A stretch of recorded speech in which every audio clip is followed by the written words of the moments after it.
Assalamualaikum warahmatullahi wabarakatuh. Bismillah, alhamdulillah, wassalatu wassalamu ala rasulillah Sayyidina wa habibina wa syafi'ina wa qurrati a'yunina wa maulana Muhammadin sallallahu alaihi wasallam wa bani abdillah wa ala alihi wa sahbihi wa mawala wa la hawla wa la quwwata illa billah. Amma ba'du. Wa qala fi du'a rabbi shrah li sadri wa yassir li amri wahlul 'uqdatam min lisani yafqahu qawli.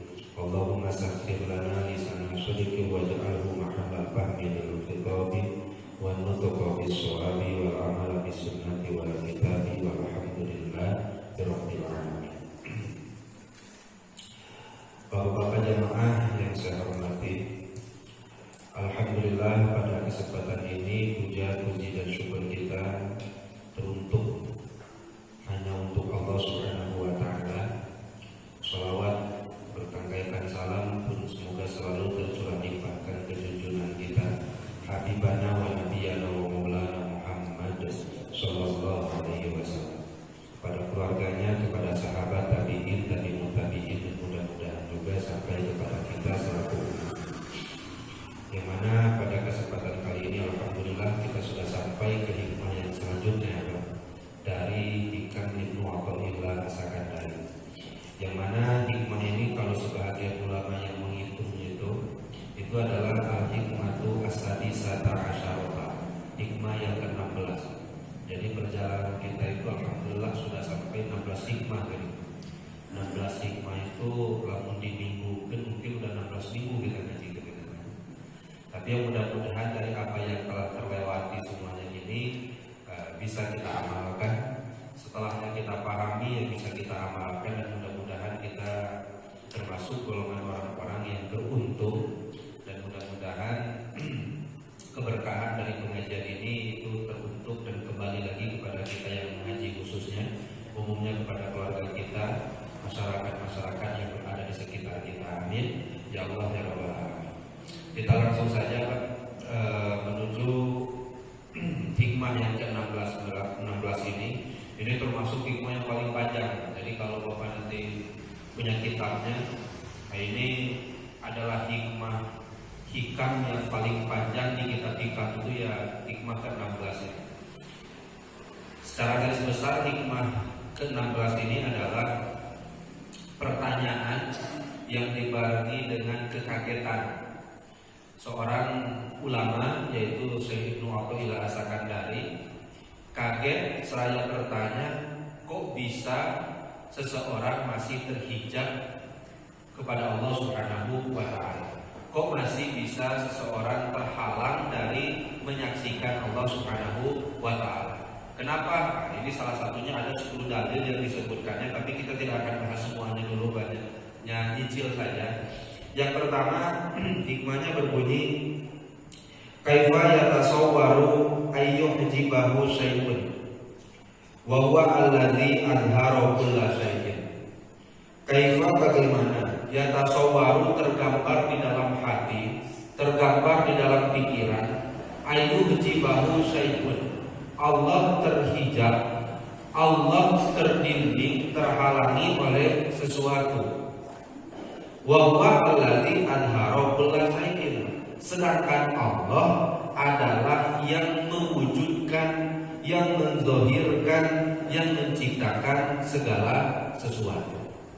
Jadi bunyi pertanyaannya, bagaimana mungkin Allah terhalang oleh sesuatu, sedangkan segala sesuatu itu adalah Allah Subhanahu wa taala yang mewujudkannya dari ketiadaan. Yang harusnya segala sesuatu itu kan jadi dalil atas keberadaan Allah, kok kita malah jadi penghalang antara diri kita dengan Allah Subhanahu wa taala. Nah, itu secara garis besar seperti itu. Nah, kalau kita mau perinci lagi sarahnya atau penjelasannya, segala sesuatu inna ayya syai'in mimma qad yakhdiru fil qalbi, yang terkadang terlintas di dalam hati kita, terlintas dalam pikiran kita, itu ayakuna hijaban anillahi azza wa jalla, bisa menjadi hijab dari Allah Subhanahu wa taala. Yang tentu yang biasanya terlintas dalam hati itu ialah min makhluqatillah, makhluk Allah Subhanahu wa taala. Gak mungkin kita ngeretekkan sesuatu yang bukan makhluk. Benar saya. Pasti yang tersirat, terbesit di dalam hati itu pasti makhluknya Allah Subhanahu wa taala. Wa makhluqatuhu ayyakanat la takunu illa dalilan.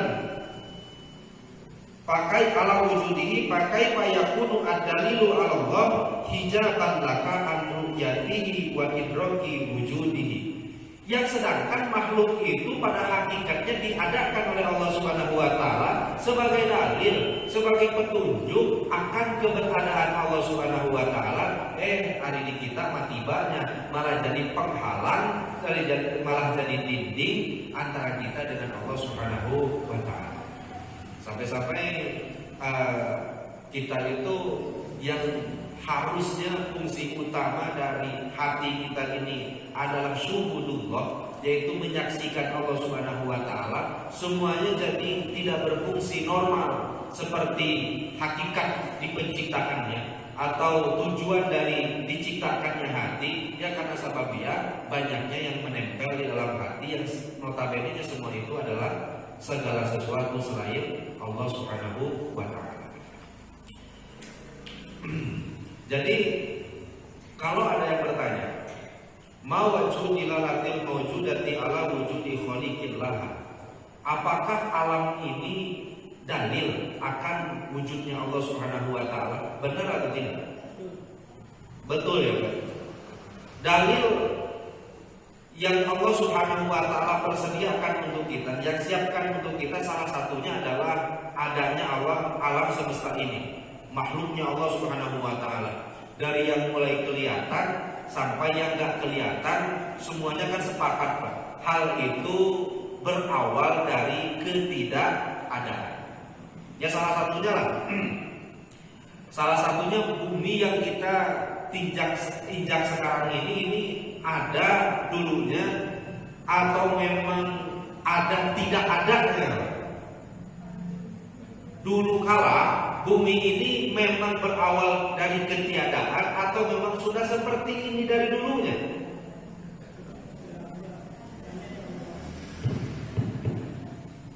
Bumi itu makhluk bukan? Makhluk. Kita makhluk. Salah satu sifat makhluk yang gak akan pernah lepas itu adalah kudus atau hadis.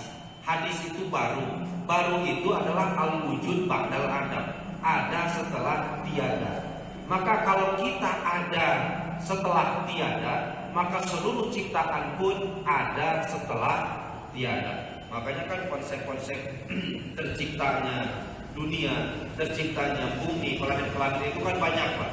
Dari mulai ada teori ledakan besar, sering disebut dengan teori Big Bang. Ada juga teori pasang surut gas. Ada lagi teori kabut nebula dan lain-lain. Itu menunjukkan bahwa bumi ini awalnya tidak ada. Sampai sini sepakat dulu atau tidak? Atau memang kita punya keyakinan bumi atau seluruh ciptaan ini dari sononya ada? Ada salah satu aliran, kalau di kitab ini disebutnya itu aliran Marxisme, yang diciptakan atau yang dipelopori oleh Karl Marx. Saya sampai buka internet banyak, karena memang ini kitab Syekh Zuhaili menerangkan sesuai dengan zamannya sekarang ini.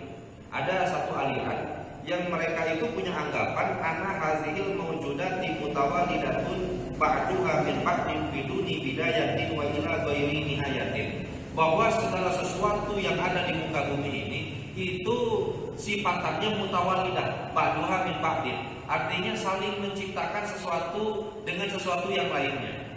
Bumi, tanah menciptakan adanya gunung nanti menciptakan adanya laut, sehingga satu persatu dari ciptaan ini sebenarnya saling menciptakan satu sama lain tanpa ada campur tangan Allah Subhanahu wa ta'ala. Itu ada salah satu aliran yang berpendapat seperti itu. Tapi kan kita yang sebagai orang ilmiah Sampai-sampai kan kita percaya juga Pak, dalam ilmu kosmologi itu bahwa salah satu teori yang paling masyhur, paling populer itu kan teori Big Bang ya Pak. Bahwa pertama mulanya kan bumi itu tidak ada, kemudian terjadilah ledakan besar sehingga kepingan-kepingan itu jadi planet-planet di tata surya, aya di planet yang namanya bumi. Kan seperti itu. Nah, itu kan hanya teori saja. Tetapi ilmuwan pun sepakat bahwa bumi itu asalnya tidak ada. Nah, ada kaidah yang mengatakan seperti ini. Yastahilu ruj'anu syai'i ala ghairihi biduni murajjihin. Mustahil hukumnya, dalam kaidah ilmiah ada kaidah yang mengatakan seperti ini. Mustahil hukumnya ada sesuatu yang tadinya diungguli kemudian bisa diungguli oleh hal yang lain tanpa ada campur tangan faktor eksternal. Contoh seperti ini. Si gelas ini, si aqua ini nggak akan mungkin bisa berpindah ke satu tempat ke tempat yang lainnya kalau tidak ada faktor eksternal yang menghendakinya. Lalu siapa? Bumi ini, planet ini, tata surya ini asalnya tidak ada. Kemudian mual mungkin kondisinya jadi berubah menjadi ada kalau tidak ada faktor eksternal yang menghendaki hal itu terjadi, yaitu Allah Subhanahu wa Ta'ala. Sehingga bisa nggak diambil kesimpulan oleh kita ketika alam semesta ini diciptakan oleh Allah Subhanahu wa Ta'ala, maka alam semesta ini menjadi dalil akan wujudnya Allah Subhanahu wa Ta'ala. Sampai sini kita sampai ke makom itu. Ketika Bapak lihat gunung, Bapak meyakini adanya Allah karena sebabnya gunung yang Bapak lihat. Ketika Bapak main ke pantai, Bapak meyakini adanya Allah karena sebabnya pantai yang Bapak lihat. Kemudian ketika Bapak melihat seluruh ciptaan Allah Subhanahu wa Ta'ala, Bapak semuanya bisa meyakini dan mengitikadkan keberadaan Allah karena makhluk yang Allah Subhanahu wa Ta'ala yang Bapak lihat itu. Nah, sampai sini kita sampai nggak ke makom ini? Tetapi perbedaannya di makom-makom yang lain ada loh Pak, ulama yang ketika melihat makhluknya Allah Subhanahu wa Ta'ala, yang mereka lihat itu bukan makhluknya tetapi Allahnya. Yang sering kita sebut kemarin kan syuhud, wihdatus syuhud. Wihdatus syuhud itu orang yang ketika melihat tanda dia langsung ingat ke yang ditandainya. Ketika seseorang melihat ciri, dia langsung lihat yang diciriinya, yang dijadikan, yang dituju oleh ciri tersebut. Ketika ada orang, ada ulama melihat gunung, yang dia lihat itu langsung Allah Subhanahu wa Ta'ala zatnya. Kalau ini kan jauh ya, kita banyak tebih pisan asate.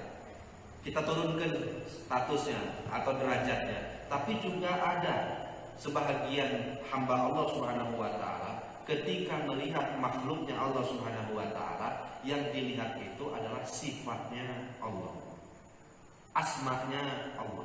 Mana ketika dia melihat gunung, yang ia lihat adalah maha kudrohnya Allah.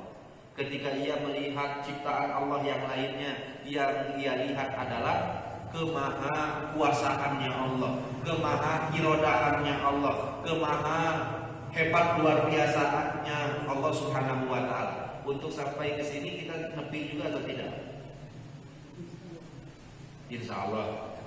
Atau yang terakhir, minimal yang terakhir, bahwasanya ada sebagian hamba Allah yang ketika melihat makhluk, yang mereka lihat itu adalah tapak dari pekerjaan Allah Subhanahu wa Ta'ala. Dan ini biasanya kita, ketika kita melihat makhluk Allah, yang kita hadirkan, yang hadir dalam hati kita itu bahwa setiap ini yang kita lihat, mau gunungnya, mau makhluk apapun yang kita lihat, semuanya adalah hasil dari tapak kerjanya Allah Subhanahu wa Ta'ala, tapak dari keinginan Allah Subhanahu wa Ta'ala. Jadi makhluk itu terbagi menjadi beberapa bagian, hamba Allah. Ada hamba Allah yang melihat makhluk yang ia lihat langsung zatnya. Ada yang sebagian hamba yang ketika melihat makhluk Allah, yang dia lihat sifat Allah. Ada yang ketika pun melihat suatu makhluk, yang ia lihat adalah tapak dari pekerjaan Allah. Pekerjaan Allah menciptakan, pekerjaan Allah mendesain segala sesuatu, yang dia lihat adalah hal itu. Kita bagian yang mana? Melihat Allah, insya Allah lah pada suatu saat mungkin kita sampai ke sana, melihat zat Allah. Tetapi tetap banyak melihat zat Allah itu bukan dengan mata kepala ini, tetapi melihat Allah itu bi'ainil basirah, dengan menggunakan basirah. Makanya kan Imam Abu Hasan As-Sadili itu pernah tahu, saya itu adalah kaum yang melihat Allah bibasoril imani wal aikon, melihat Allah dengan mata keimanan, dengan mata keyakinan. Mata iman, mata yakin itu hanya dimiliki oleh hati, nggak bisa dimiliki oleh mata kepala kita. Nah, sehingga dalil yang pertama ialah bagaimana mungkin makhluk Allah Subhanahu wa ta'ala yang diciptakan peruntukannya adalah sebagai tanda kebesaran Allah, tanda-tanda akan wujudnya Allah. Di kita jatuhnya malah jadi hijab dinding antara kita dengan Allah Subhanahu wa ta'ala. Sampai sini bisa dipahami atau tidak? Pertanyaan yang pertama. Jadi pertanyaan yang pertama itu, bagaimana mungkin Allah terhijab oleh sesuatu, sedangkan Allah yang menciptakan segala sesuatu. Nah, ini kan rumah sapisan kita banyak. Kita itu sering terhijab oleh Allah dan oleh sesuatu yang notabene sesuatu itu malah harusnya menunjukkan kita kepada Allah Subhanahu wa ta'ala. Ada orang yang terhijab dengan istrinya, ada tidak? Ada banyak. Ada orang yang terhijab dengan anaknya, ada apa? Ada. Ada juga orang yang terhijab dengan hartanya, ada. Ada juga orang yang terhijab dengan dirinya sendiri, ada. Ada juga orang yang terhijab dengan segala sesuatu yang notabene segala sesuatu itu bukan Allah. Nah, sehingga Allah itu punya sifat adz-dzahiru wal batin. Artinya zahir itu apa sih, Pak? Wal awwalu wal akhiru wal zahiru wal batinu. Allah awal, Allah akhir. Awal ke ayat mimitina, akhir tungtungna. Az-zahiru, dan dia pun zat yang zahir, dia pun zat yang tampak. Saking tampaknya Allah dipenuhi dengan nur cahaya, sehingga cahaya itu menyilaukan mata. Mungkin seperti itu jatuhnya di kita.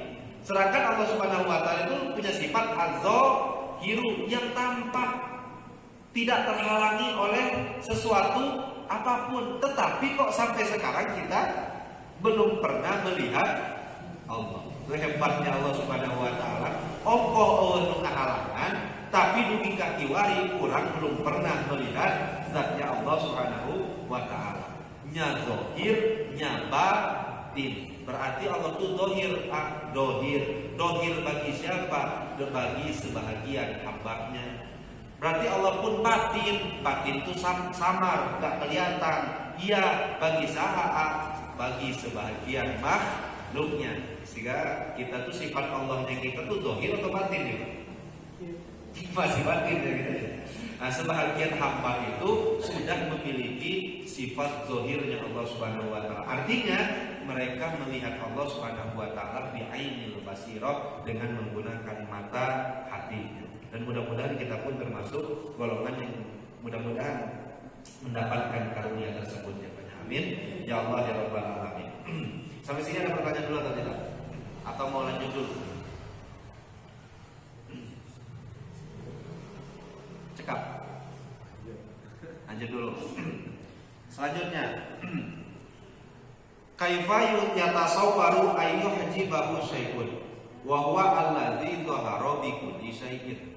Dan bagaimana juga Allah Subhanahu wa ta'ala tergambar dalam hati kita, bahwa Allah terhijab, terdinding, terhalang oleh sesuatu, sedangkan alladzi zahara bi kulli syai'in, Allah Subhanahu wa ta'ala bisa tampak dengan segala sesuatu. Bisa dipahami Pak? Ada bedanya nggak Pak dengan pertanyaan pertama Pak? Kalau pertanyaan pertama bagaimana sesuatu bisa menghalangi Allah, sedangkan segala sesuatu diciptakan oleh Allah. Akhirnya pertanyaan kedua, bagaimana Allah Subhanahu wa taala bisa terhalangi oleh sesuatu sedangkan Allah bisa tampak dengan segala sesuatu. Ini kumaha deui maksudna. Punya dewa. Oke. Tadi kita sudah sepakati Pak, bahwasanya alam jagat ini itu berawal dari tidak ada. Kemudian diadakan oleh Allah Subhanahu wa taala. Sehingga alam semesta ini bisa jadi dalil sebagai penunjuk adanya Allah Subhanahu wa taala. Kemudian alam semesta ini ada dan sampai sekarang ada. Dari berlangsungnya dari awal sampai sekarang itu pun di sela-sela hal itu juga bisa jadi dalil yang menunjukkan wujudnya Allah Subhanahu wa taala. Kenapa? Karena adanya sistem yang Allah atur di muka bumi ini untuk kemaslahatan manusia. Oke, salah satu contohnya di sini.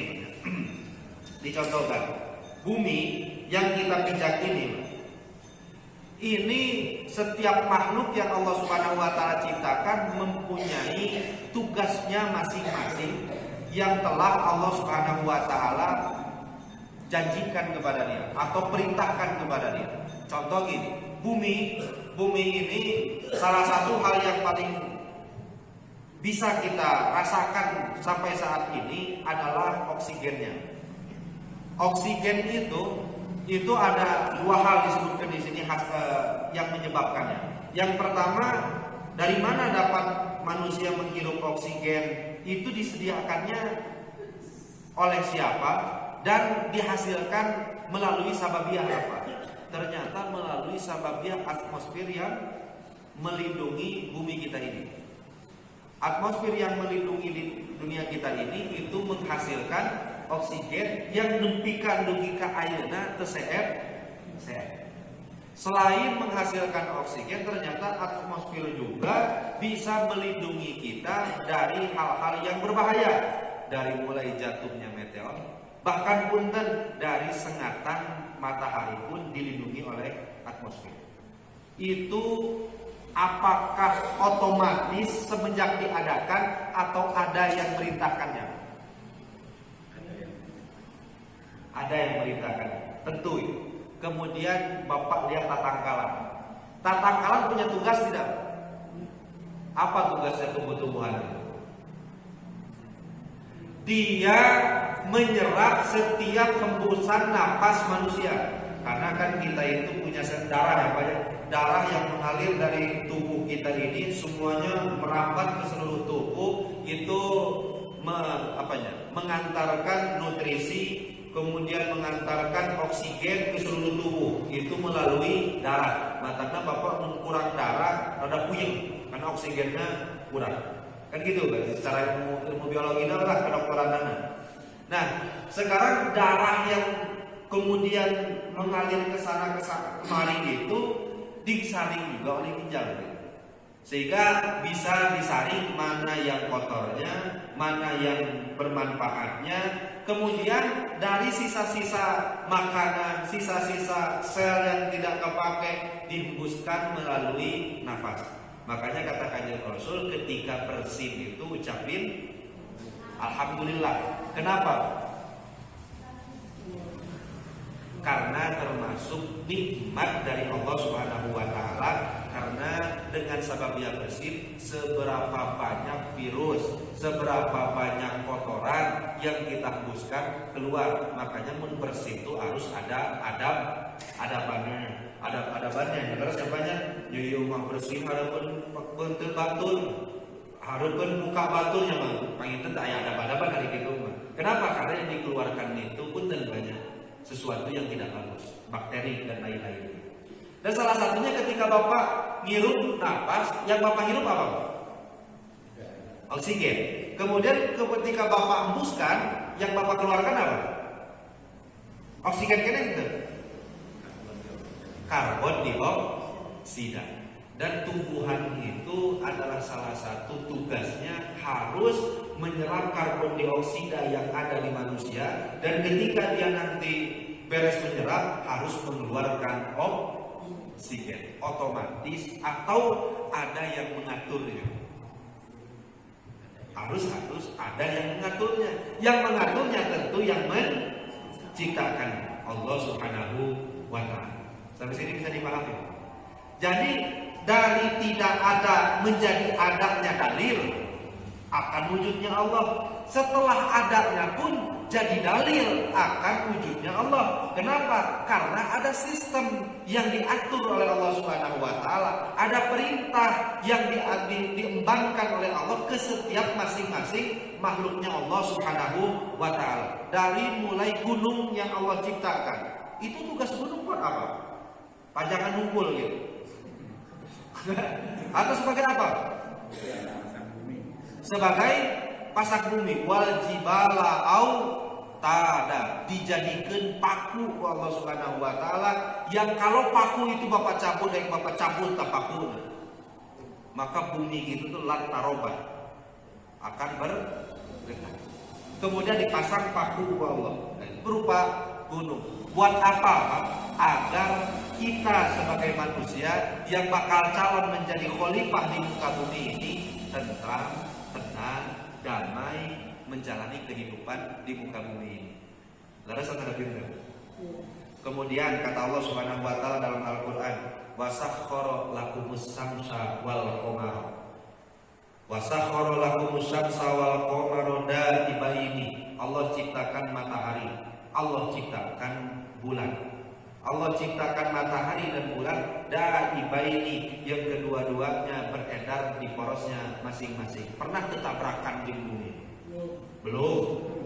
Tapi suatu saat bakal tabrakan kan? Ya, wallahu a'lam bishawab.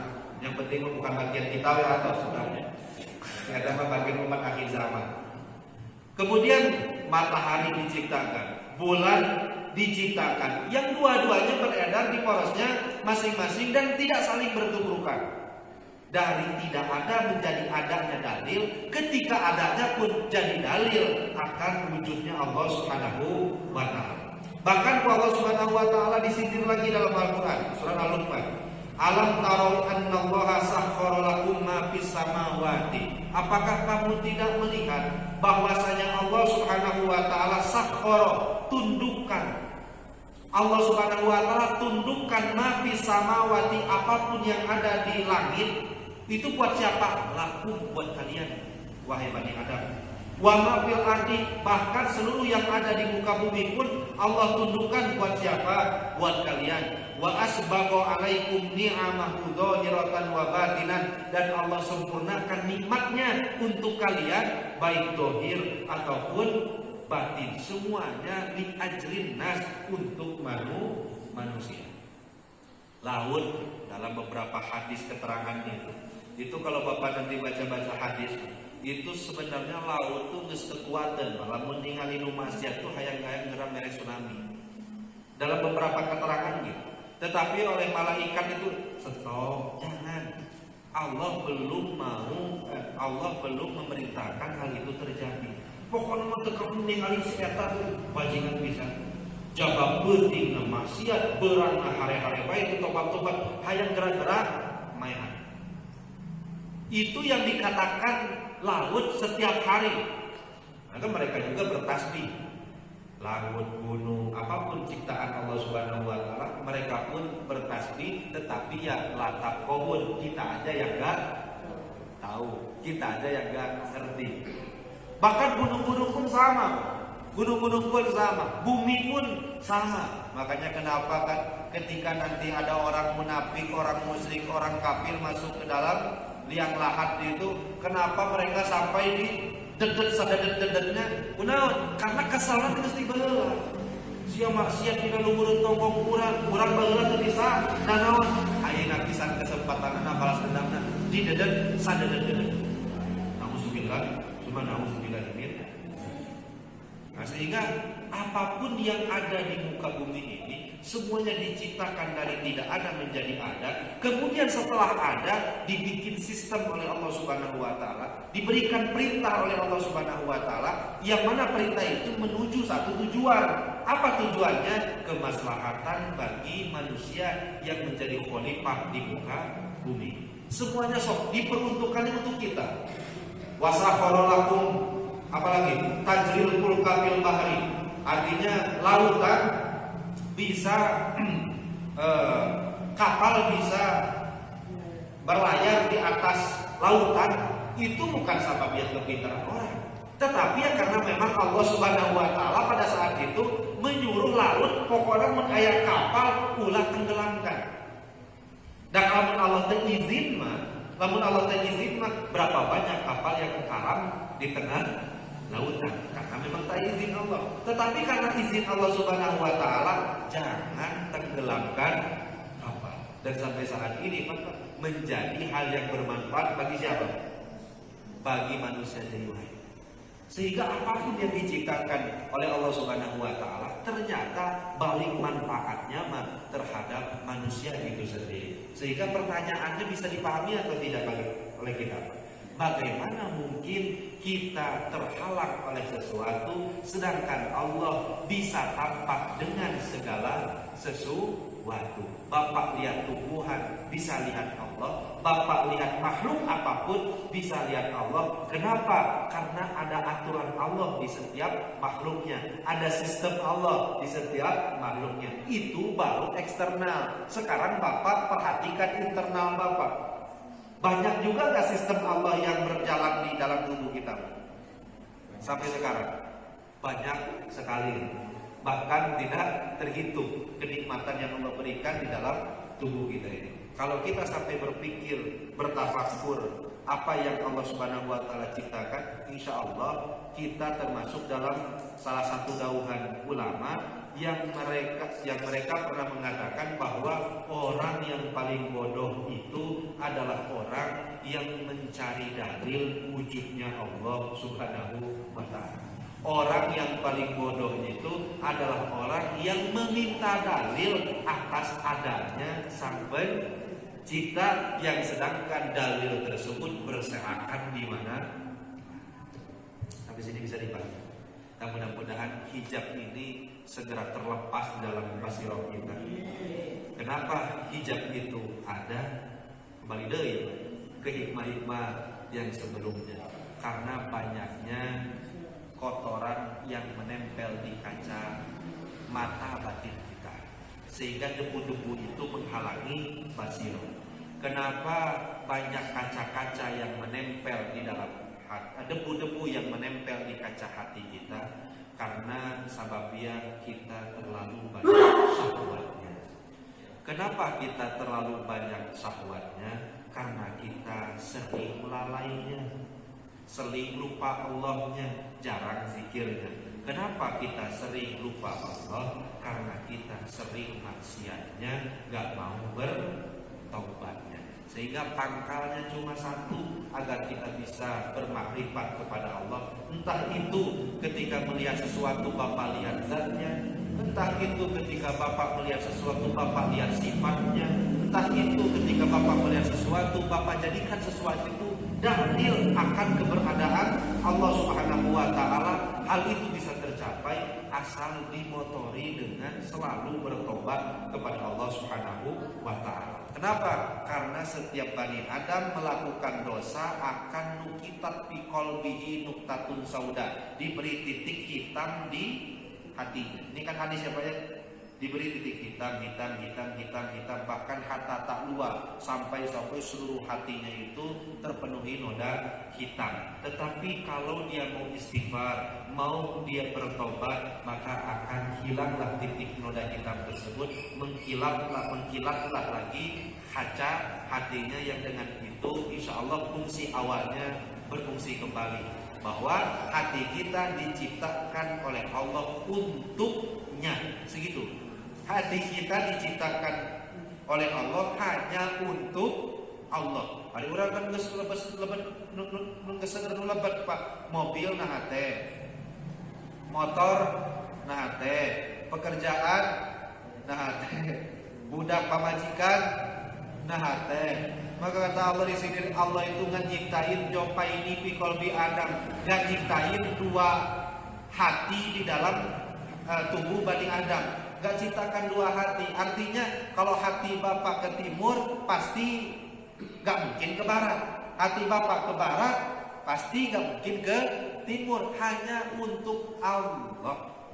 Mudah-mudahan kita sampai ke titik itu. Diawali dengan senantiasa bertobat kepada Allah Subhanahu wa Ta'ala. Kalau kita sudah senantiasa bertobat, insya Allah lambat laun kita akan banyak zikir. Kalau sudah banyak zikir, lambat laun syahwat akan berkurang. Kalau syahwat sudah berkurang, insya Allah mobilna, pamajikanna, makhluk-makhluk yang lain mulai hilang di dalam hati. Kalau setiap makhluk sudah tidak nempel lagi di hati, tinggallah hati kita bersama Allah Subhanahu wa Ta'ala. Dawuh Allah Subhanahu wa Ta'ala, innallaha ma'akum ainama kuntum. Allah selalu bersamamu dimanapun engkau berada. Pernah ke bapak rumah sakit? Bapak itu selalu bersama Allah. Allah sendiri apa yang bilang? Saya selalu bersamamu dimanapun aku berada. Pernah nggak jadian? Nggak. Pernah nggak merasakan? Nggak. Hare-hare, saking hare-harena keur maksiat bisa seri. Nauzubillah summa nauzubillah min dzalik. Mudah-mudahan kita semuanya sih dijadikan hamba-hamba yang soleh. Amin. Ya Allah ya Rabbal alamin. Maka pas suruh ditutup, dua dulu ya Pak pertanyaannya. Berarti masih sisa 8 dalil deui. Jang Ibnu Athaillah asakan dari ngekeak kurang sadayana yang masih terhijab dengan makhluknya Allah, yang notabene-nya makhluk Allah itu malah jadi dalil terhadap wujudnya Allah Subhanahu wa Ta'ala. Nah itulah salah satu dua hikmah yang kita terangkan pada malam hari ini. Mudah-mudahan ini bisa menjadi ilmu yang bermanfaat bagi kita. Amin. Ya Allah ya Rabbal alamin. Mengapa ada pertanyaan dulu? Atau cekap? Cekap bagaimana? Jelas bagaimana banyak dan paham bisa dipahami bagaimana banyak. Tinggal diamalkan saja. Tinggal diamalkan. Mudah-mudahan. Panginhan sakito yang kabihatun. Wallahul muwaffiq ila aqwamit thoriq. Wassalamualaikum warahmatullahi wabarakatuh.